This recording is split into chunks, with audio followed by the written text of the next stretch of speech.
Welcome students, welcome to IC Engine class.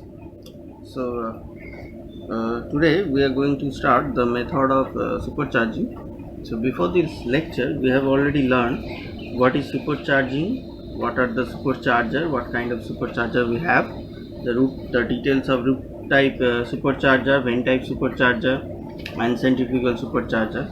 Okay, so let's start the method of supercharging. The method of supercharging is are number one is the electric motor driven supercharging, ram effect of supercharging. Number three is under piston supercharging. Number four is cadence system, and number five is engine driven compressor or blower. So what is electric motor driven supercharging? In this type, the compressor is driven independently using by electric motor. The speed of supercharger can be varied independent of engine speed, and therefore control is comparatively easier. The control is comparatively easier. Okay, so now the second kind, the ram effect of supercharging. The ram effect of supercharging system consists primarily of tuned inlet pipes, and this pipe induced resonant harmonic air oscillation, and the kinetic energy of this oscillation provides a ramming effect. For the efficient operation of this system, the engine speed must be kept constant. Okay, now the under piston supercharging.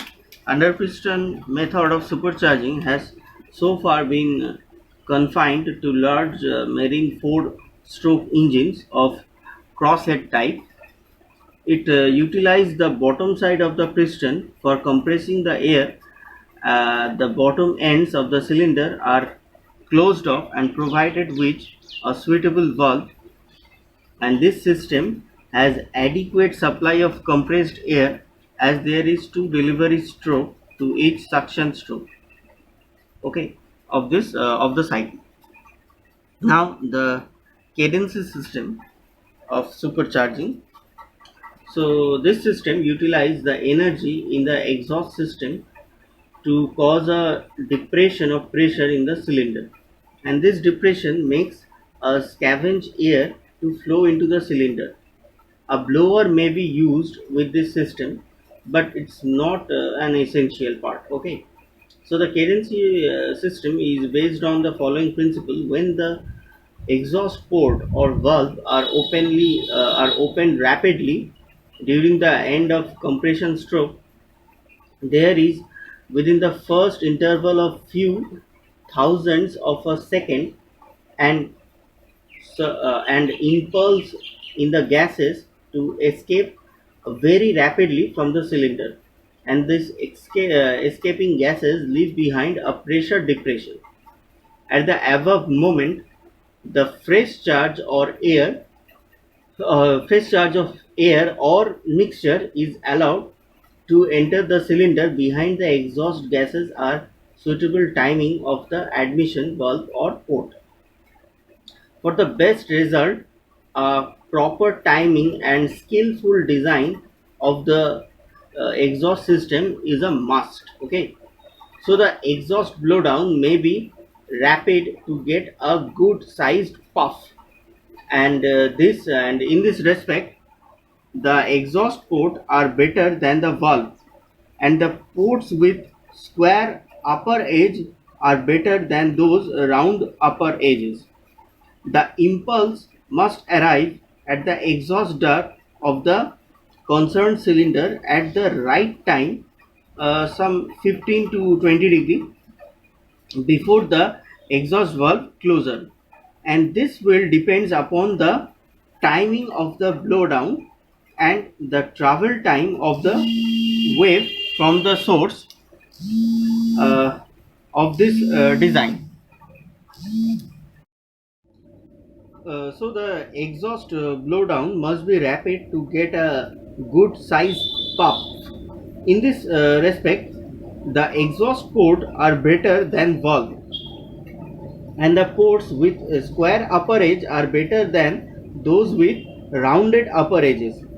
The impulse must arrive at the exhaust duct of the concerned cylinder at the right time, some 15 to 20 degree, before exhaust valve closure. This will depend upon the timing of the blowdown and the travel time of the wave from the source of its origin. In this method, the exhaust pressure is low, hence the scavenging takes place against the lower resistance, and intake pressure need not to be high. This type of supercharging is also called exhaust pulse supercharging. Okay. Now let's talk about the effects of supercharging. Okay. So before supercharging an engine, one should understand these effects. The following effects, the following are the effects of supercharging and some points to CI engines. Number one is higher power output. Number two is greater induction of charged mass. Number three is better automation of fuel. Number four is better mixing of fuel and air, and number five is better scavenging of products. Okay, and then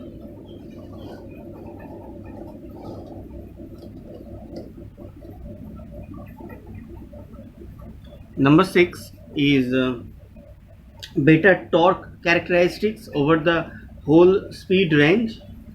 7 is quicker acceleration of vehicle. 8 is more complete and smoother combustion.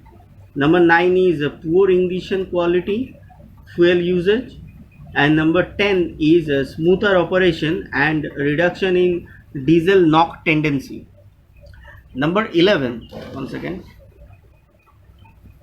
this is the number 11, this one. Number 11 is increased detonation tendency in SI engines. Number 12 is increased detonation.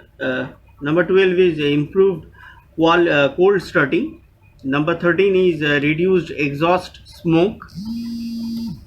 Number 14 is reduced specific fuel consumption (SFC) in turbocharging. Number 15 is increased mechanical efficiency.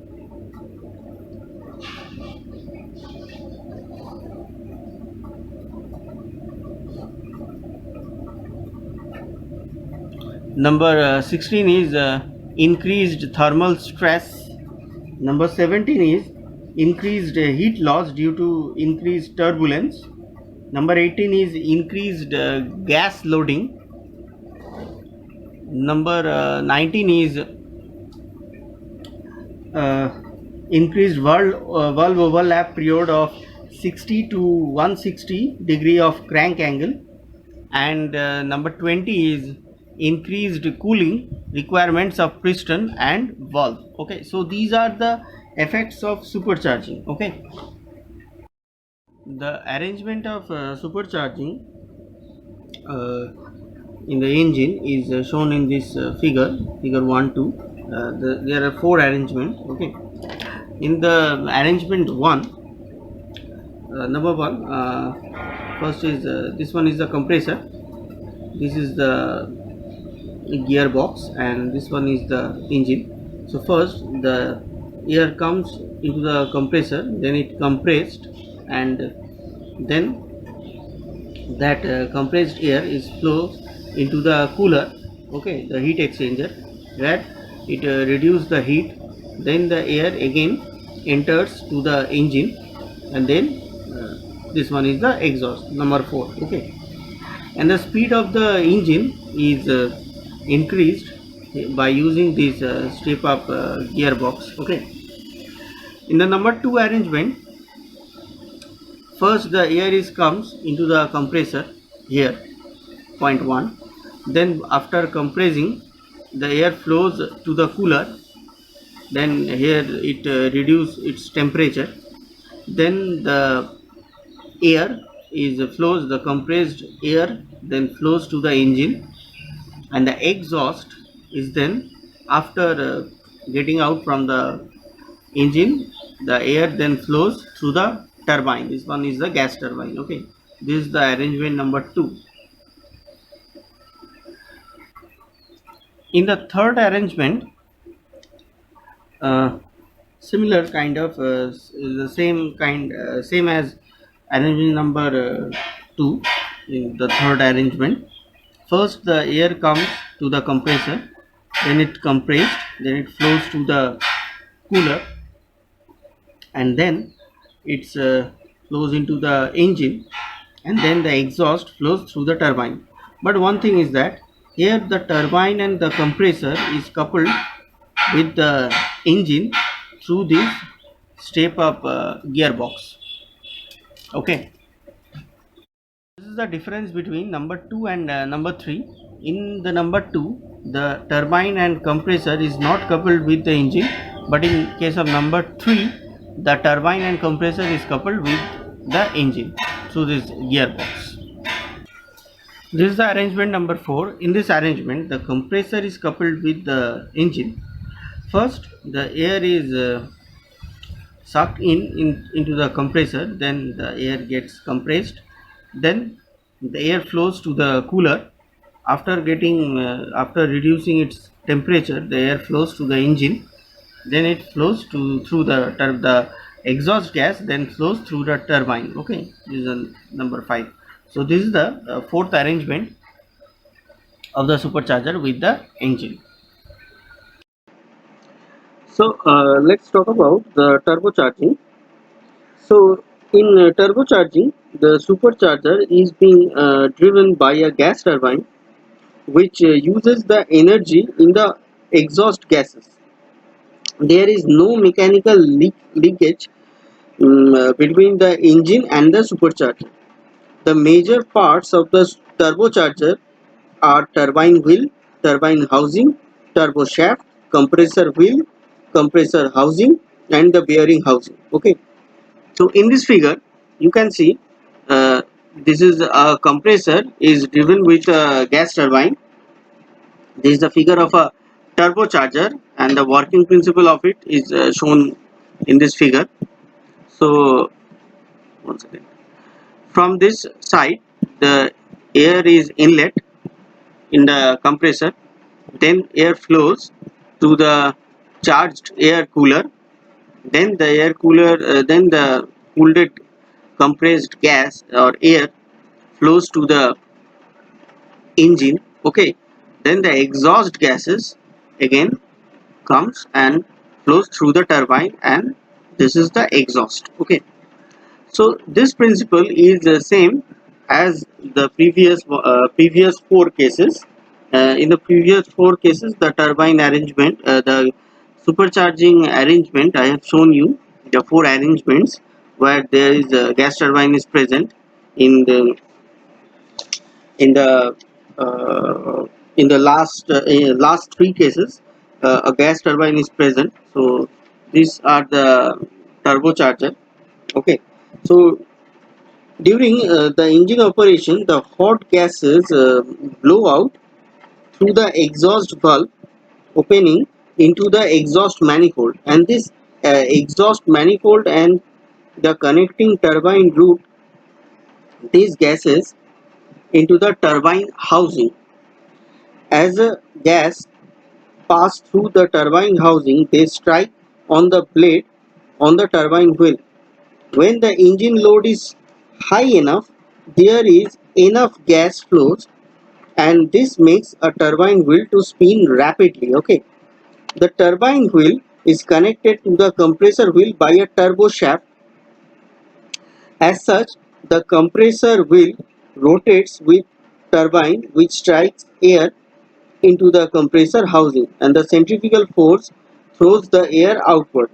This causes the air flows out of the turbocharger and into the engine, the cylinder under pressure. In the case of turbocharging, there is a phenomena called turbo lag. It refers to short delay period before the boost or manifold pressure increases, and This due to the time of the turbocharger assembly takes the exhaust gases to accelerate the turbine and compressor wheel to speed up. Okay. In the turbocharger assembly, there is a control unit called wastegate. This unit limits the maximum boost pressure to prevent the detonation in SI engine and the maximum pressure and engine damage. This is a diaphragm operated valve, and that can be bypass part of the gases around the turbine wheel when the manifold pressure is quite high. Okay. So the computer controlled turbocharging system uses the engine sensor, a microprocessor, and a wastegate solenoid. The solenoid, when energized or disenergized by the computer, and can open or close the wastegate. By this way, the boost pressure can be controlled closely. So in this lecture, we have learned about the turbocharging, the supercharger arrangement, and the effects of supercharging, this kind of thing. Okay, thank you.